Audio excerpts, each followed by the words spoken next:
চটজলদি আলুর দম। ধরুন হুট করে বাড়িতে গ্যাস চলে এলো অপ্রত্যাশিত, এবং তারা রাত্রেবেলা খাবেন, তখন আলু তো বাড়িতেই থাকে।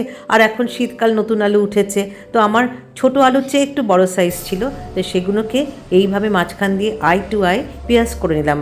যদি গোটা গোটা গোটা আলু সেদ্ধ করতে চান তাহলে এইভাবে ফুটো করলে তাড়াতাড়ি সেদ্ধ হয়ে যায়। এবার যে কটা আলু সেদ্ধ করব সেগুলো সব এরকম পেঁয়াজ করে নিলাম, একবার লঙ্গিচুডনালি একবার হরিজন্টালি করে, ব্যাস ধুয়ে প্রেশার কুক, একটা সিটি ম্যাক্সিমাম দুটো সিটি। এই আলুর দম করতে আলু ছাড়া লাগছে টমেটো পিউরি, শুকনো আদা যাকে সট বলে, আর কাশ্মীরি মির্চ, আর সাদা তেলে করতে হয়।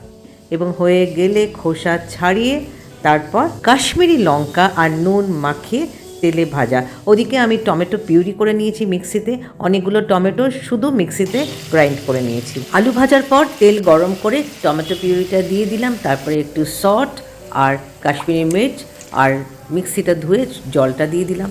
এই রান্নায় কোনো ফোড়নের ঝামেলা নেই আদা রসুন পেঁয়াজ, ব্যাস জলটা ফুটে গেলে আলু ছেড়ে দিলাম, তারপরে মাখা মাখা নামিয়ে ফেললাম।